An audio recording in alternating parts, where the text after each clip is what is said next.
Insurance Company. It is going on right now. It is Cache Valley's biggest garage sale. It is a massive community-wide event where locals and businesses all come together to sell just about anything and everything you can imagine. It's happening right now till 3 o'clock this afternoon at the Eccles Ice Center parking lot, 2825 North, 200 East in North Logan. You can check out amusements with bouncy houses. That's going to be there for the kids, and they're free too, by the way. So if you bring the kids, don't worry, we'll keep them occupied for you, and it won't cost you any extra because this is a day of saving money, am I right? You'll also find some food trucks there as well. We'll find the parking on the south side of the parking lot at Green Canyon High School right next door. Power available to check any power items that are being sold. There's also going to be a loading area. So if you're looking for a chance to save a lot of money and you don't have to drive all over Cache Valley to do it, this is exactly how it's done. Don't miss out on Cache Valley's biggest garage sale. This incredible community-wide event happening at the Eccles Ice and Event Center parking lot till 3 today. It's time for the Garden Guide with your host, Mark Anderson from Anderson Seed and Garden. New research suggests that people are more likely to eat vegetables if they have a tempting name. What would life be without homegrown tomatoes? Only two things that money can't buy, and that's true love and homegrown tomatoes. From gardening to landscaping. Today we are going to try and create garden eyebrows. Kind of like the flowers are sprouting directly from your hair. That makes sense. Go! Phone lines are open at 753-KVNU or 800-369-KVNU. Kind of like eating vegetables. It's the Garden Guide, now on KVNU 610 AM and 102 FM. And we welcome you to the Garden Guide on this Saturday morning. We'll feel right along with Mark Anderson of Anderson Seed and Garden. And Mark, after the last couple of days with temperatures breaking records, it's nice to see some cooler weather coming over the next couple of days. There's parts of the valley that could maybe see a little frost. Oh, isn't it crazy? 18th of June was when we had frost last year, which was very unusual. But I'll bet there'll be, like, Garden City is, Rich County is going to probably be down into some freezing temperatures. Some low 30s. Yeah, they could see some low 30s. So, cooler temperatures are always welcome, though, like this time of year. I mean, it's been warm, but it hasn't been like excessively hot. A couple days in the 90s, but it's been 80s, the rest of the month. So it's been very average. Yeah, it's been very, very average. But some cool temperatures are great because plants have been growing like crazy so far, like growing like absolutely crazy. Like my tomatoes are putting on inches every day. Just sprouting, and growing. Corn is just taking off. Yeah, my corn just popped out of the ground, and it's growing an inch a day too. And my giant pumpkins are growing probably 6 inches a day. So not the pumpkins, the vines. Yeah, the vines. But we're getting close to pollinating a couple fruits. Uh-huh. So the key with the giant pumpkins is to let your vines grow long enough. Usually want them between 12 and 16 feet before you start pollinating fruit. Uh-huh. Because if you set fruit too close to the vine and your pumpkin gets really big, it'll actually pull the vine out of the ground. Yeah, because the pumpkins get so big, all of a sudden it's like pulling on the vine, and you got to have like a little bit of slack space in there. You got to have some slack in the vine. Otherwise, it'll absolutely just rip the vine right out of the ground. Yeah. So if you get it too close, if you get the fruit set too close, then it can be a problem. So I've got one plant that's about 12 feet, so I'm like ready to pollinate, and I've got another one that's probably getting close to 10, and then I've got one that I started late that's only about 6 feet or so, and so that one's got a little bit of time. But it's been really fun watching those grow, and the vines are getting big enough. I had to redo my whole shade system for my plants this week, especially after that wind on Wednesday night. Yeah, that was crazy. It just blew like everything off of my deck, and it blew my pumpkin enclosures down. So I had to redo that. So, but one thing we talk about on the show is how to fertilize, because I fertilized those giant pumpkins, but at the same time, I'm doing my tomatoes and my peppers and my cucumbers and my like all my vines. So the squashes, melons, pumpkins, they're all getting fertilized, kind of similar to my tomatoes and my peppers.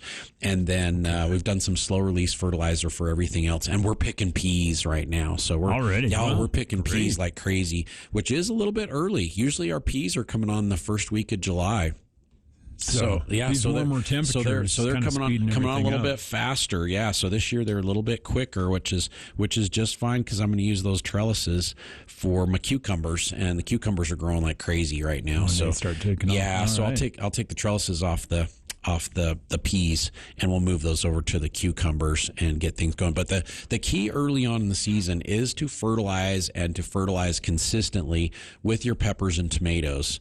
And so we can absolutely talk about that. And watering, critical that we're watering correctly right now, whether it's vegetables or whether it's flowers or whether it's our hanging baskets or our lawn. We really should talk watering and how to be more effective and to conserve water, but to get that water down where the plants need it. Okay. So that would be really good to talk about. And then we're starting to see bugs like crazy, not just grasshoppers, but squash bugs are kicking in. Yeah, squash bugs are kicking in, and mildew. Seeing mildew, diseases. Like powdery mildew on maples, like crazy, and raspberry cane borer. I saw my first couple samples of raspberry cane borer this week, so we can talk. Okay. Yeah, we can talk cane borer as well too. I hadn't even thought about that till we were just talking about it. We have a lot to talk about here for the show on this Saturday morning. Now, we aren't able to take phone calls for today, but we are going to be talking about a lot of topics that gardeners are dealing with right now, along with the heat that we have endured over the last couple of days. But before we get to some of those topics, let's talk about what's going on at Anderson Seed and Garden today. Yeah, so this weekend, we've got some great specials and some good sales going on. So all of our remaining vegetables in our vegetable house are 50% off. So that's our remaining tomato plants, and you still have plenty of time to plant more tomatoes and peppers and get those to produce for fall. So tomatoes, peppers, squashes, melons, anybody we've got left over right now in the greenhouse, they're half price on the vegetable plants. Okay. So really good deals there. Our wave petunias and our 4-inch geraniums, those are on sale right now as well too. Those are half price as well. I think the geraniums might even be better than half price. And so we've got some nice color that's looking really good out in the parking lot, and also in our flower greenhouse that's 50% off. Our bloomed out perennials. So the perennials that still look great, but they don't have any more flowers left on them, because perennials only bloom for 2 or 3 weeks. We try and bring them in right before they bloom. And if they don't sell while they're in bloom, then they're just leafy and green and look really good. But we'll put those on sale for half price too. So it's not all the perennials, it's the ones that have bloomed out. And so we've got a bloomed out section for the perennials. Those are 50% off. And then this week we started our fruit tree sale. So fruit trees are 25% off as well too. Right. And I got a great selection of fruit trees. I think we've got 350 trees right now, and they're not all at the store. I've got some at my house as well too. So if there's a variety that you're looking for, I don't have that much space. Yeah, we ran out of space at the store, so I got some at my house. So if we don't have the varieties that you're looking for, I might have it at my house, and we can just bring it down the next day. But the fruit trees, since we have a plethora of fruit trees, and they look really, really, really good, they're ready to transplant. They're 25% off right now as well too. So some really great specials going on at Anderson's. If you haven't sprayed your fruit trees, it's time to spray the fruit trees. And I've got all the fruit tree spray in stock. And next spray is coming up. So end of this month, 1st of July is going to be our next spray on fruit trees. So I would say people are stocking up for grasshoppers because they're getting really bad.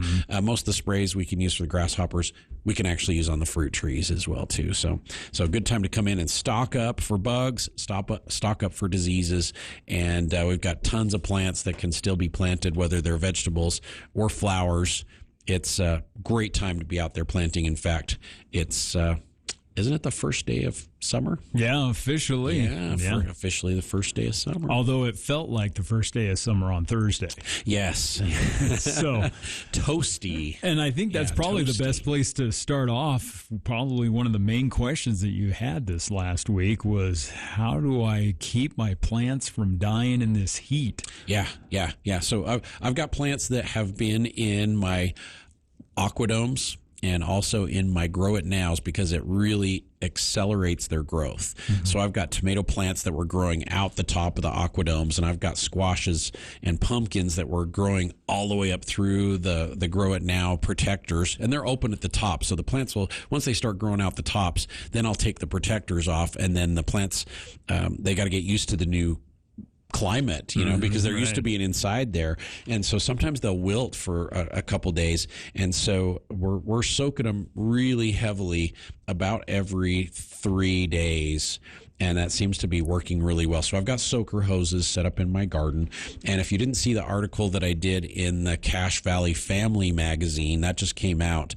It's all about watering and how I water my whole garden. And my garden is not small. It's 8,000 square feet. Yeah, so for some people, they're like, oh, my garden's really big. It's like 1,000 square feet. And it's like, oh, that's great. You know, it's all relative, because there's people that have, you know, half an acre gardens and acre gardens that they do. But for me, 8,000 square feet is a lot, and I do most of it by myself.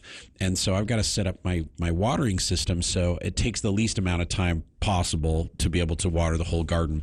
And what I explained in that article, and if you don't have a copy of the article, let me know, and I would be happy to send you a copy of it as well too. But it's in the Cache Valley Family magazine.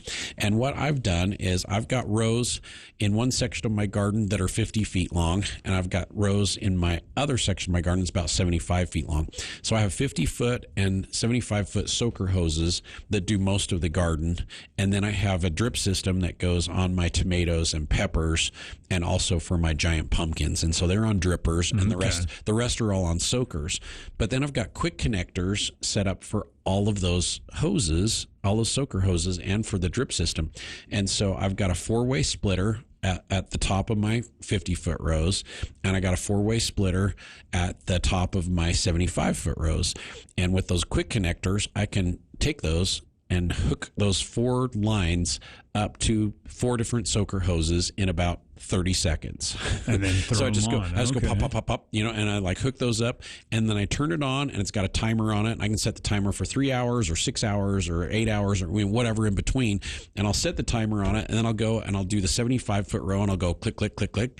And they're hooked up to 4 rows, and I'll do the same thing with the timer, and I wave goodbye to them, and I wave goodbye to the deer that are standing there longingly outside of my fencing, because I got the new fence up, and it's it's amazing. I go, hey guys, sorry can't get in for a little snack. Yeah, and then I go to work, and it waters while I'm at work. Oh, you know, nice. and it does it, and then the timer sets it all off, and when the time's up, and it soaks all my rows nice and heavy. But the soaker hose doesn't water the whole area.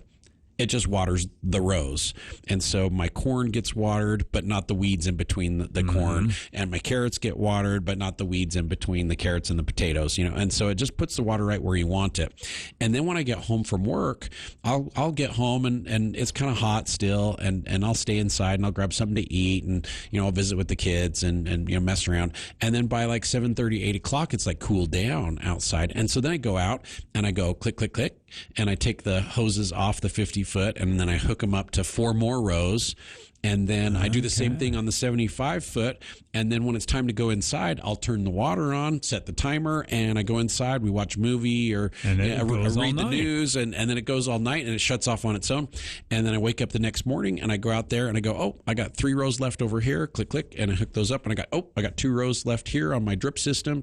Hook that up, and then set the timer, and I go to work. Wow. And so literally in 15 minutes of my time, right? But really over a day and a half, I can water my entire garden with a soaker hose. It uses 70 to 90% less water than what I'd use with a sprinkler. Yeah. And between the drip system and the soaker hoses, it's way more effective. There's less evaporation. The water's going down deep into the soil, right where the root system is. Great for conserving water, and great for getting the most effectiveness and the most efficiency out of the water that way, and the least amount of work for me. Yeah. It takes a lot of work to set it up. Don't get me wrong. You know, it takes me like a full afternoon and an evening to like get the whole garden set up with the hoses and unroll the hoses. And then at the end of the season, it takes me a whole day to, you know, roll everybody up and fix it and put it all away so it's ready to go for the next year. So there is some work involved with it. But literally during the summer, 15 minutes to water my whole garden. Takes it. Yeah. Wow. Yeah. And then we're using some water conservation products as well too. So I'm hitting my tomatoes and my peppers with Hydratane early on so that when they do get watered, the water is being utilized the most effectively that it possibly can. And I do the same thing with my giant pumpkins. I'll broadcast the Hydrotain granule through the area where the pumpkins are going to be. And then when I water that whole area with my drip system, it saturates in deeper and it holds the water longer. And so the pumpkins are able to utilize all the water much more effectively, much more efficiently than they would otherwise. So not only are we using the best methods to water that use the least amount of water, but we're incorporating some water conservation products in there to make the water even more efficient than it would be on its own. All right. Yeah. Oh, it's amazing. Now, you mentioned Hydrotain on your tomatoes and also in your pumpkins. Now, many will recognize that's the same product that we have recommended for lawns too. Yeah. Because you can really cut down on at least 1 to 2 waterings a week by applying Absolutely. Hydrotain. So a couple of weeks ago, right before the heat kicked in, I think it was just like right after Memorial Day, maybe that was the first week of June, but I applied Hydrotain to my lawn and also to my parents' lawn. And then I experimented a little bit with some Back to Green, which does the same thing as the Hydrotain, but we wanted to see like the difference in like the greenness of the lawn, because the Back to Green has iron in with it too. And so we've been playing with that a little bit, but I did my lawn, which is about, not quite 10,000 square feet. It's like 8,000 square feet. And then my parents' lawn, which is almost a half an acre. And theirs is hard to take care of because their sprinkling system is a little bit older. So it doesn't have like really great coverage in some areas. I mean, it works really well, but it takes longer and the sprinklers aren't quite as effective. But, you can tell exactly where we put the product because those areas are more evenly green. There's some some south facing slopes that my sprinklers hit it really well, but it usually scalds in the summertime because it's not absorbing the moisture in. It just kind of runs off instead of being absorbed into the soil. And those spots are so green and lush and beautiful right now, even with the heat. And we're only watering twice a week. And maybe when it gets to be like 95 to 100 degrees in July, maybe we'll add an extra watering in there. But for the most part, we can get away with 2 good, thorough waterings per week. And with each application, we're putting out a 1/2 inch to 3/4 inch of water. Now, with your sprinklers, and I've talked to a whole bunch of customers about this and homeowners the last couple of weeks, to really kind of get a good idea how much water your sprinklers put out. If you have gear-driven or Rainbird sprinklers, the ones that move around, that don't hit the same spot consistently all at the same time, where they move and they'll shoot to the north, and then as they move, they'll shoot to the south. Pivot usually within a 180 degree range. Right. And sometimes it's 360 where they'll go all the way around. But those sprinklers that move, they need 45 to 50 minutes to put out a 1/2 inch to 3/4 inch of water. So you should be running those somewhere between 40 and 50 minutes with each application. And if you do that twice a week, you should be putting out enough water to keep your lawn green like all summer long with those 2 waterings, if you do it for that long. If they're pop-up sprinklers that spray the entire area all at the same time consistently, you don't have to leave them on as long. They don't do as large of an area, and so they're putting more volume of water over that whole area in a shorter amount of time. And so they're about 20 to 25 minutes. So if you've got pop-ups, like the front part of my my lawn has pop-ups, and so they run for 25 minutes. But the big open areas of the lawn have the gear-driven sprinklers, so we leave those on for 45 to 50 minutes. Yeah, but we're doing like Tuesdays and Fridays. And Tuesdays and Fridays and Tuesdays and Fridays. And between the 2 applications with the Hydrotain down, with a little bit of Back to Green in some areas, we can really do the 2 applications, and it just keeps our lawn green all summer long. Nice. Yeah, it looks really good. Some customers or some homeowners might need to do the 3 times a week, even using the water conservation products. But really, the Hydrotain and the Back to Green will cut your water usage by 30 to 50%. So that's a huge savings on water, and your water is going to be more effective, and it's going to be more efficient, and the grass is going to be able to pick it up and utilize it better. So you're going to use less water, but your lawn's going to look better than it has by doing 3 waterings during the week instead of just the 2.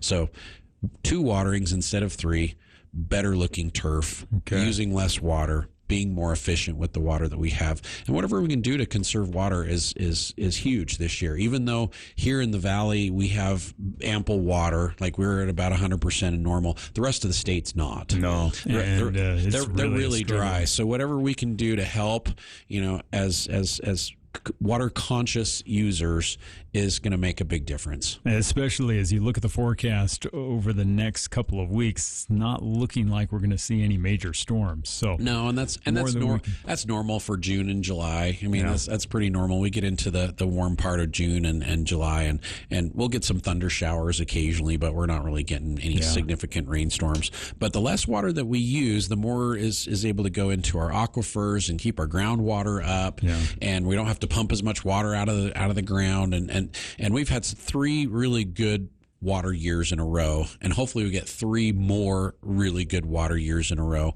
But it'll build our groundwater back up, and that's critical for the years that we don't have as much water. So the Hydrotain back to green, great for your lawns.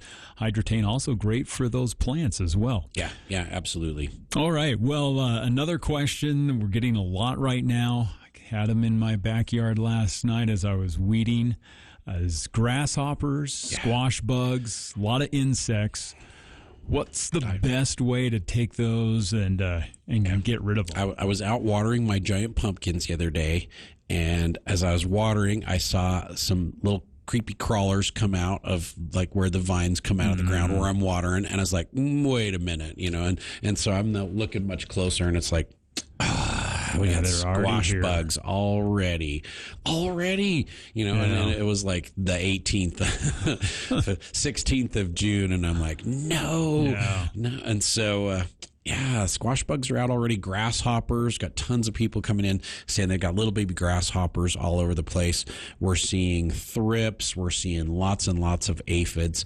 So if you want a couple different lines of defense for insects in your garden, my first line of defense is repellent. So I use insect repellent, and it's made from cedar oil. Comes in a granule form, so you can broadcast it up and down the rows. Doesn't bother your plants at all. Doesn't bother you, and it just makes flying insects go away. And most of the flying insects don't really do a lot of damage, but it's their babies. It's their larvae that does all the damage. Yeah. And so if you can keep the adult insects out, they're not laying eggs on your plants, which hatch and turn into larval insects that are like munching on your plants. Yeah. And so I start with the repellent, and the repellent lasts about 2 to 3 weeks. So I can do one about mid-June, and then I'll do one about the first or second week of July, and then I'll do one the first week of August, and by then I don't care anymore. Okay. So usually about 3 applications, and it won't work 100%. It doesn't stop every single insect, but it gets about 75 or 80%. And I'm cool with, repelling 80% of the insects. That's just that many fewer insects that I have to deal with. And so that's my first line of defense. And that works actually really well on the grasshoppers. So I've had very good results with that on the grasshoppers. My second line of defense is a couple different organic products, because they're safe to use right up to the day of harvest. So I don't have to worry about spraying it and then going, oh, darn it, I was going to eat that tonight. Right. Then you have to wait. Then you have to wait a few days before you can wash it. And I like to use as few insecticides in my garden as possible. When the grasshoppers get out of control, then we got to get a little bit more serious about it. But to start off with, between the repellent and between like my spinosad soap, which is awesome, or the triple action, which has some pretty good knockdown, those 2 products are safe to use right up to the day of harvest. And they're still very, very effective. In fact, the spinosad soap is one of my favorite products. It kills caterpillars, it kills thrips, it kills spider mites, it kills aphids. And so that'll be my first go-to. Unfortunately, it doesn't work on grasshoppers. So it just doesn't work great unless you spray it right on the grasshopper. It just doesn't work great. But the triple action does pretty well when the grasshoppers are small. So if you want to stick with an organic option for grasshoppers, the triple action from Fertilome really, really does a great job, in conjunction with the Mosquito Go, which is the repellent, also from Fertilome. Those 2 products together, a great way to repel and kill insects early on, and you have basically no limitation from when you spray to when you can harvest. And then if we need to get more serious, like say the grasshoppers just explode and the population's just huge and the repellent's not keeping enough of them away, then we can get a little bit more serious. And then I'd switch to like 7. So the 7's really good. The new formulation of 7 is very, very safe to use on all kinds of vegetables. And the new Bug Blaster Lambda is really safe for fruits and vegetables as well too. So those 2 options would be my third line of defense if I have to really get serious about squash bugs and grasshoppers. So last night sprayed with 7. Because I'm not going to tolerate the squash bugs on my giant pumpkins. Yeah. But I'm also not eating the giant pumpkins either. And you really got to watch out, especially like we noticed just a couple of days. Those little baby grasshoppers, they can just mow down those new little bean plants that you have. I know we got to take a break here in a second, but when we come back, we can talk about the difference between like sprays and the repellents and then the baits and how the baits work. Yeah, because I've got a lot of people asking about the baits, and I'm like, let me tell you how the baits work, because you got to use them right and at the right time, and then they're very effective. Okay. Otherwise, they're not as effective. So, all right. Yeah. Plus, we'll also be talking about diseases and how to prevent some of those diseases that are already showing up in our gardens. It's more of the Garden Guide coming up here on KVNU. ABC News, I'm Brian Clark. Severe weather overnight's been blamed for 3 deaths in North Dakota, but tens of millions of people will be dealing with dangerous heat over the next several days. Meteorologist Greg Ducher from WLS in Chicago says, where does the heat spread for today? It's across the entire Midwest. It's out to the eastern fringe of the Rocky Mountains and then all the way out to the eastern U.S., too, with Chicago hitting possibly 105 degrees when you factor in the heat index today. President Trump plans to meet with his National Security Council as he weighs U.S. involvement in the Iran-Israel war. Israel overnight said it intercepted 40 Iranian drones. Iran says more than 400 people have been killed since the fighting began. Vice President J.D. Vance thanked Marines and military personnel working on immigration raids in Southern California. Los Angeles Mayor Karen Bass said he was justifying a stunt. And 8 people were killed in a ballooning accident in southern Brazil. This is ABC News. Jim basketball, we lead it off with baseball. There's a new first-place team in the NL East. The pitch. Swung on, hit in the air, left center field, up the alley. Taylor going back to the wall, looks up, and it's off the base of the fence. 1 run is in. Castellanos coming around third. JT is right behind him, and they both score! Bang, bang at the plate. Bryson Stott cleans them off.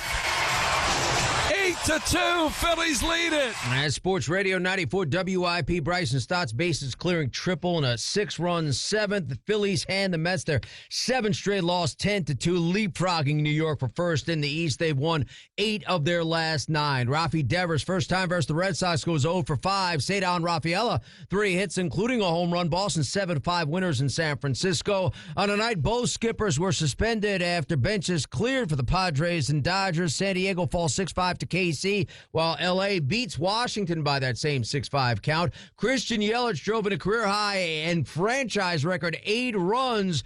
Jacob Misiorowski took a perfect game into the 7th, second career start, broken up by a Matt Wallner home run. Brewers scored 16 times in the final 4 innings. They beat the Twins 17-6. Cal Raleigh broke Johnny Bench's record for home runs by a catcher before the All-Star break, 28th and 29th. Mariners 9-4 over the Cubs. Eugenio Suarez homered in consecutive innings. They become the 3rd Venezuelan-born player to reach 300 in his career. Diamondbacks 14-8 over the Rockies. And then there's the Yandy Diaz and the Tampa Bay Rays. They are 3 for 5, 2 home runs. All of their starters had at least 1 hit as they bombed the Tigers. 14 runs given up, a season high for Detroit. Tampa Bay is a game and a half back of the Yankees for the top spot in the AL East. Hi, this is Chris Wilson at Wilson Motor Company. It's that time of year to celebrate our 82nd anniversary with our biggest sales event of the year. We have reduced prices on over 300 Ford, Lincoln, Nissan, and pre-owned vehicles, including over 50 F-150s and 35 Super Duties in stock and coming. We have discounts as high as $12,000 and interest rates as low as 0% for 60 months. Check our inventory online at wilsonmotor.com. Wilson Motor Company, we make car buying easy. Hi, this is Gordon Deal. Monday on This Morning, America's First News. President Trump has invoked the mantra of peace through strength espoused by former President Reagan. Hear how he compares with other commanders-in-chief as he decides next steps regarding Iran. Also, the trend of public companies trimming white-collar workforces and the cheapest times of the year to find bargains on cruises. Monday on This Morning, America's First News. Monday morning from 4 to 6 on News Talk KVNU, 610 AM and 102 FM. Your station for news, weather, and sports. From gardening to landscaping, it's the Garden Guide on News Talk KVNU, 610 AM and 102.1 FM.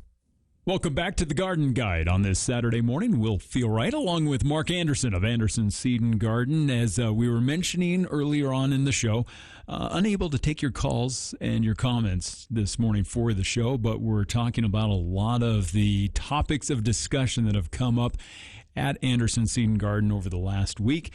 We were just talking earlier about grasshoppers, how to take care of squash bugs.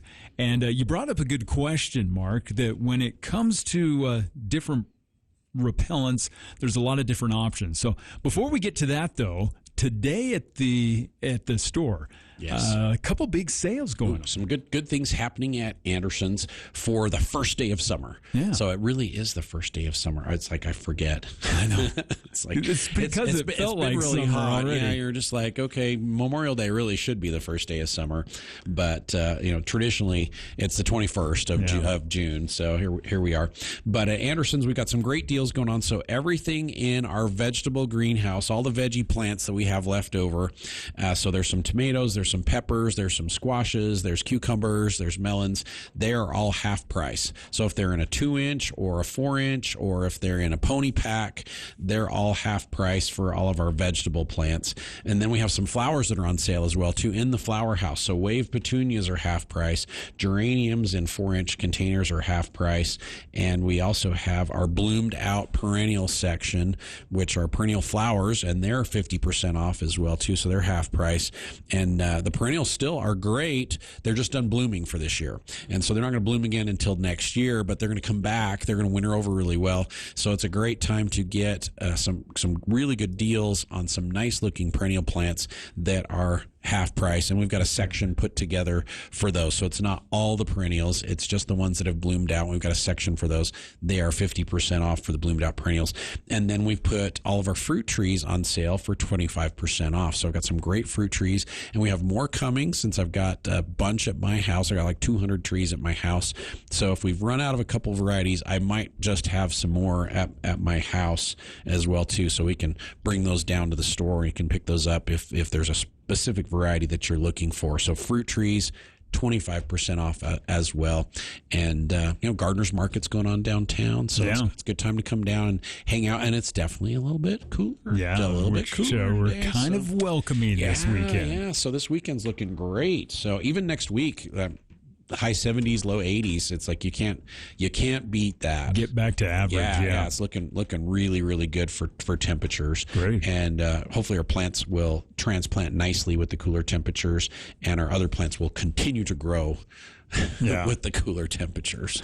Now, earlier on in the show, we were talking about insects. Squash bugs already starting to show up in our gardens. Grasshoppers, seems like they've been here since we dropped seeds. Now, when it comes to the best pesticides, you mentioned earlier that there's kind of a debate between, do I go with a spray? Do I go with a granule, a powder? Right. Which is best? And there are lots of options. And so right now I've got lots and lots of homeowners coming in going, I got tons of baby grasshoppers. I need to get my bait out there. And I'm looking at the foothills and I'm going, God, that's so green. It's like this valley's green and lush and beautiful. And when those baby grasshoppers have a choice of what to eat, and you've got this lush green grass, you got these beautiful green tomatoes, and you got these green, yummy looking bean plants, and then you throw a bran flake out there and then they go, well, I'm not eating the bran flake. It's like trying to get your kids to eat vegetables. Yeah, exactly. It's like the filet mignon is on, the prime rib bar is going, and then you're trying to offer them oatmeal, and they're like, no, I'm not going to eat the oatmeal, and I don't blame them. Grasshoppers are not the brightest insects, but they're not stupid, and so they know the difference between lush green plants and dry bran flakes. So right now, your best option is to use a spray and to use repellents to keep them out of your yard so they're not damaging your plants while they're little. And the sprays, you'll be able to knock down tens of thousands, like literally tens of thousands of grasshoppers before they do any damage, because it's quick and it's instantaneous, and if they come in contact with it or if they consume it, it will kill them. But if you put the bait out there, they absolutely have to eat the bait before it kills them. They have to eat the bait. And if there's lots of other options for them to choose from, the bait's going to sit there and they're just not going to touch it. The bait works the best when their food source has started to dry up. So when they're coming from the vacant lot next door or the field out back, if they're coming from the farmer's field next door, where that's where the grasshoppers are coming from, when that field turns brown and dry, or when that vacant lot, all the weeds start to brown up and don't look good, that's when the bait works the best. Yeah, because then it's like, do I go to the oatmeal bar or do I eat nothing? Yeah. And then they're like, ooh, the oatmeal bar sounds pretty awesome. So they're going to go for that bait. But when the valley is lush and green and they have all these beautiful options, why would they? Logically, why would they eat that dry bran flake? So the spray or the dust, because a lot of times, like 7, for example, has it in a dust form. And the dust works great too. The spray seems to be the most effective, and you can cover the largest area faster with it. So what I do for grasshoppers, because I know they're coming from my neighbor's field, is I will spray the critical locations in my garden that need to be sprayed. Then I will do a heavier spray right along the property line. And then when the neighbors aren't watching, then I go and spray in the field and try and get them over there before they come in. I'm doing them a service. We're knocking the grasshoppers down in their field. And so we're spraying out there to try and get them before they get to our yard. Because once they get into the yard, even if they come in contact with the insecticide, it's going to take 15 or 20 minutes for it to kill them. They can still do a lot of damage in a short amount of time. Yeah. And so try and get them before they get to your yard, and you'll have better results. Then I'm using my repellent to keep them out of my yard at the same time. And so we're kind of stopping them right along that property line. Then they come in contact with the insecticide that's like right there. So the combination of the two is very, very effective. And then when the weather turns hot and dry for a couple of weeks and everything starts to dry up, then you put the bait out there. Yeah, then the bait's really, really effective at that point. It might not sound like exactly what people are doing, but logically, when you think about it, that's what is absolutely going to work the best, because they have options right now. And so why would they pick the dry bran flake when they have like really lush, green, gorgeous stuff to eat right now? Now, and I always try to pick the best time to put that insecticide down, because you don't want it on a night, for example, that you're going to be watering right after, that your sprinkler system's going to kick on. And some baits are weather resistant. And so the one that we're carrying right now is called Nyban, and the Nyban is made from boric acid. And the great thing about boric acid is it will not hurt your chickens if your chickens eat the bait, and it won't hurt your cat or your dog or you, because boron is a natural supplement that we eat. It's in our food. Boron is a micronutrient that's necessary for people and for mammals. But your body will only use what it needs, and then it flushes the rest out. And so your body will say, ooh, I need some boron. It takes what it needs, and if there's excess there, then it just runs out, in the normal fashion. Get rid of it. Yeah. Insects can't do that. Their body won't kick it out, and so it just builds up inside of them, and then it's toxic to them, and it kills them. That's what it kills them. And it kills them, yeah. And it works on grasshoppers really, really, really well, and they're very attracted to that bait. And so the Nyban is weather resistant for about 10 to 15 rain events. And so it's weather resistant, sprinkler resistant, but after 2 or 3 weeks and you've watered multiple times and it's rained a couple times, then it's probably time to reapply it. Okay. And you can also do it in bait stations as well too. So we recommend you take like a 2-liter bottle or a 1-liter bottle and cut the top off of it and then put the bait inside, and the grasshoppers can hop inside, and then there's a pile of it there, and it's like snack time. And they can just gorge and then all their friends go, oh, everybody, Joe's over there having a snack, and we'll go join him. And so it's protected a little bit from the weather, and it's kind of concentrated in a spot where everybody sees it and goes, ooh, that looks really good. Okay. Let's go for it. So that works really well too. Right. So between the repellents like the cedar oil, and that smell makes your yard smell awesome, repels other flying insects like mosquitoes and moths, and between that and then the sprays and the baits, you can really get after the grasshoppers. It's very effective. Okay. Yeah, very effective. So aside from insects, another question that's coming up right now, diseases already. I was out Tuesday night weeding the garden, already seeing some signs of powdery mildew on my zucchini. Yeah, powdery mildew showing up on like the plants that are really susceptible to it, that are good indicators of when the mildew is very active, would be squashes, melons, cucumbers. So they like all those vines in your vegetable garden. On your flowers, it is zinnias. It gets into the zinnias. There's a bunch of perennials that really get hit with the powdery mildew too. So like columbines are very susceptible to it. Phlox, garden phlox. So we'll kind of watch some of those plants just to make sure they're not getting mildew, because they're the ones that show it first. And then on some of your trees and shrubs, let's see, Spirea, Physocarpus, 9 barks. Yeah, so 9 barks really get it too. And then maples. So maples are showing it right now. I'm seeing a bunch of samples of maples brought in, especially the red leaf maples, so like Crimson King, Royal Red. They get that powdery mildew, and it's when we're seeing really warm days and really cool nights and higher humidity, which is kind of what we've had the last couple of weeks. And so it's a perfect condition, perfect storm for the powdery mildew to really spread. And it's been windy. So the wind on top of that, because the spores are airborne, so they'll blow around in the wind. They'll land on the perfect spot to get established, which is your 9 barks or your maples or your squashes, melons, cucumbers. And then all of a sudden it just goes, and it just like shows up, and it looks like somebody went out there and sprayed flour. Yeah. Liquid flour on your plants, and it dried and it's left over. So you're like, when you start to see that chalky color on a leaf, you have that's the perfect word for it. I've never called it chalky, but that's actually really that's really the perfect word for it, because that's what it looks like. And there are some really great natural controls for this. So my favorite would be Fungicide 5 from Fertilome, or the Complete Disease Control from Monterey. It's very, very similar. It's a bacteria, but it's a good bacteria instead of a bad bacteria. And I use it on my tomatoes and my peppers for soil diseases. So I use it on my tomatoes for bacterial speck, which is on the fruit, and leaf spots that show up on the tomato. But in the soil, it works on verticillium and fusarium. So it keeps my tomatoes from kicking the bucket from early diseases that they pick up through the soil.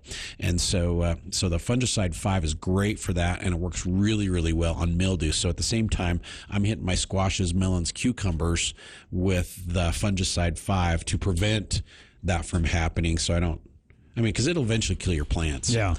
So we get a little bit on your pumpkins in August, and you're like, oh, it's okay, and then 2 weeks later, your plants are like dead. Yeah. And they're like done. And you're going, oh, dang, it's like my pumpkins needed to grow like a couple more weeks. And once those leaves are all shot, it's gone. It's over. Yeah, it's over. So you've got to use it preventatively in your vegetable garden.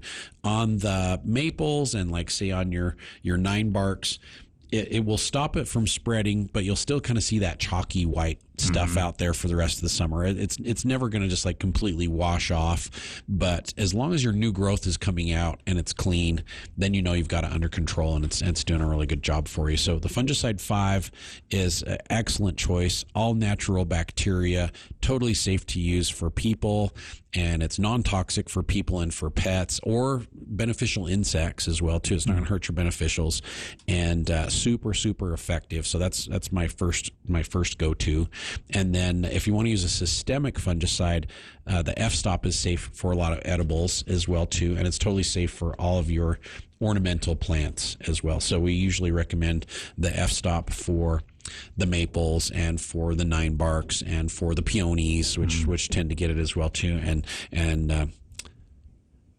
syringa, lilacs. So lilacs see it all the time as well too. And then on your perennials like the columbines and the phlox for sure, and the zinnias. Like zinnias just like attracted.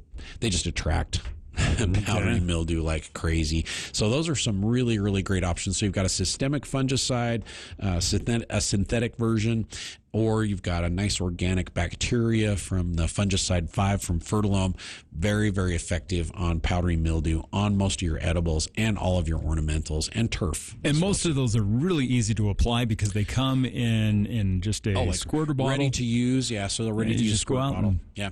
Or a hose end. So just spray it. It comes with a hose end sprayer. You can just like hook it on the hose and just spray. Or it comes concentrated and you can use your own sprayer. Yeah. Yeah. So whichever way is easiest. And very, very effective on most diseases, not just the powdery mildew. So it works on leaf spots and rusts and mildews and downy mildews. So very effective on all those all those diseases. Yeah. Now another disease, cane borer. Okay.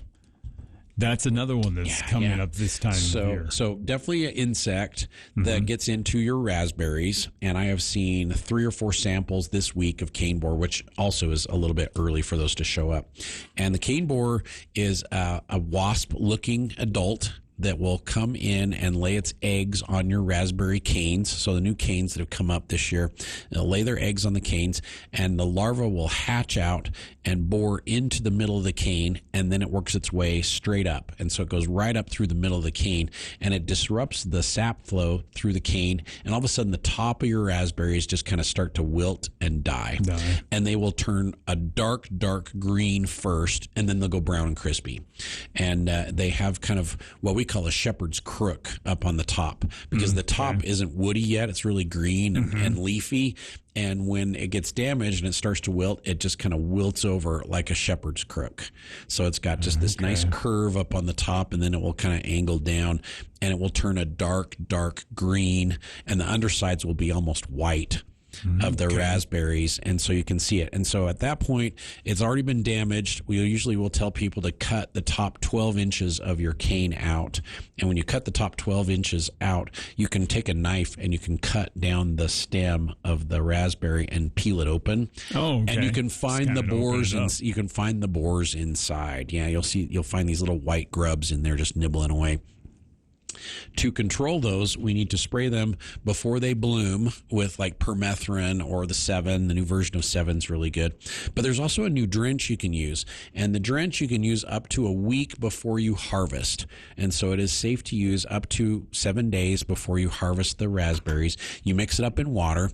And so you use 2 ounces of the drench in a gallon of water. And you can water about a 2-foot wide row, 20 feet long, with that gallon of water, and just water your plants with it. Okay. It'll absorb it up through the root system, runs it through the canes, and it will kill the borers on the inside, but it won't transfer into the fruit.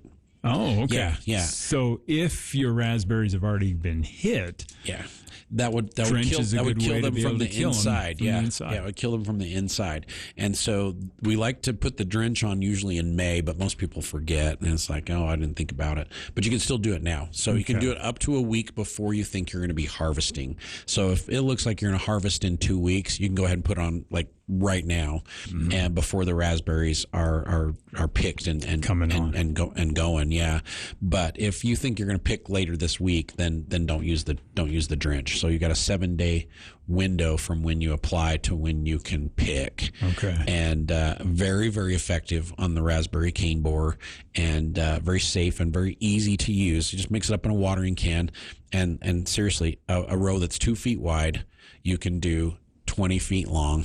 So 2 feet by 20 feet with a gallon, and just water them with it. Yeah. So super effective and really, really easy to use. And it's not very expensive either. Yeah. So it's a really good product. Several ways to be able to take care of insects and diseases in your gardens. Let's go back to, you mentioned earlier that fruit trees are on sale right now at Anderson Seed and Garden, 25% off. And I'm sure it's one of the questions you get, whether it's a fruit tree or a shade tree. Yeah. What is Mark's secret to getting those trees established? Because that's a really good question. It's something that many of us have tried again. There have been years, many years back, where we planted stuff and we just kind of expected to lose a few plants because of transplant shock or whatever it was. And we've kind of gotten to the point where I'm just like 100% confident when I plant something that's going to just take off like crazy. I just don't have to worry about it. And so as we plant and as we have learned over the years, we put this really great planting guide together, and it's available on our website. And so then there's the standard planting guide. Then I've got the photographic planting guide, and then I have the video version. So I've actually got three versions of the same information. But the photographic one is really kind of nice because you can look at it and it shows you exactly what you need to do, how big to dig your hole, how to take the soil out of the hole and incorporate, a nice planting mix in with it, which is critical. So the first and most important thing when you're planting a shrub or a tree or a tomato, it doesn't matter what it is that you're planting, is that your hole is 2 to 3 times the width of the pot that the plant is in. So if you're doing a tree and that tree is in a 12-inch wide pot, 12-inch diameter pot, we're going to dig a hole at least 2, if not 3 feet wide for that tree. And we're going to dig it about the same depth as it is in the pot. So if the pot's 16 inches deep, we're going to dig 16 inches down, but we're going to do our hole about 2.5 feet wide. Okay. And so as I take that soil out, I put it in a wheelbarrow, and then I incorporate about 25 to 50% of a nice tree planting mix or a potting mix or something in with it, and I'll work that into the soil. So now you have this really light, fluffy, nice soil that's been amended with this extra soil. And then I filter all the rocks and junk and stuff out as well too. Okay. So then when I plant my tree, I make sure to get Bigfoot all over it. So we're using Bigfoot all over the root system, the granule version. And then as we plant it, we use that really good soil from the wheelbarrow to transplant that tree with. And so we'll backfill with it. And as I get it about halfway full, I'll kind of tamp it down with my foot and just kind of compact the soil a little bit so it doesn't completely settle when I water it. Okay. And then we'll backfill with the rest of it. And then there's always a little bit of soil left over to make kind of a berm around the outside of the hole so it keeps the water in where I dug the hole. So we'll make a little small berm all the way around it. And then we'll mix up like either the Kangaroots, which is what we've used in the past. The Kangaroots is amazing. Or we'll use the Bigfoot liquid, and sometimes I'll mix the two together because they have like slightly different ingredients. And so I'll mix those two together into the water that I'm going to water it with. Mm-hmm. And so I've mixed up the Kangaroots and the Bigfoot, or just the Bigfoot by itself, or just the Kangaroots by itself, and then I water those plants with it after I get them transplanted. And the Bigfoot and the Kangaroots have beneficial microbes and microorganisms and mycorrhiza in there to encourage new root system. And so it builds this perfect environment where the root system can really take off, and it doesn't hit that hard, heavy soil for 2.5 feet. So it's got plenty of room to grow.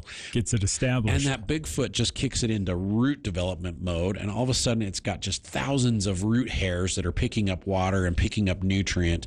And all of a sudden that root system is doubling, tripling, quadrupling in size and filling that hole up almost in the first season. It just grows that fast.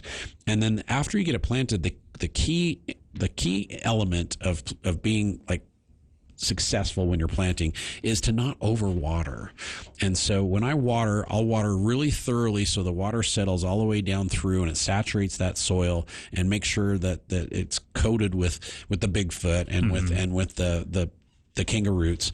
But then after 2 or 3 days, I'll go out there and I'll dig down 2 or 3 inches in the hole that I dug for that tree. And if it's still moist down 2 or 3 inches, I let it go another 2 days. And then I'll go back and I'll check another spot and see. And if it's still moist down 2 or 3 inches, I let it go another couple days. And so I'm only watering when the soil dries out down 3 inches. Okay. And so sometimes even when it's 95 degrees out, I'm only watering like once every 6 or 7 days. Yeah. Okay. And so you really don't need to water too much. And if you're watering every day, you're drowning. Yeah, then you're drowning them. Sure. Let the root system do its job. Let the Bigfoot do its job. And all of a sudden, your plant's going to fill that hole up with roots. And then it's going to be really well established by the time it hits the hard stuff on the outside. That's how to do it. Well, some great topics we've had today. We've got just 30 seconds. So a quick reminder that in addition to fruit trees on sale, we've got our veggies, like all of our veggie plants are on sale, 50% off. Fruit trees, 25% off. Mm-hmm. Bloomed out perennials, 50% off. Wave petunias and geraniums, also 50% off. So some really great specials and sales going on at Anderson's this weekend. All right. And join us again next week for the Garden Guide here on KVNU. And if you missed a part of the show, then go to kvnutalk.com. Check out the podcast library where we always keep all of previous shows. And join us again next week here on KVNU's Garden Guide.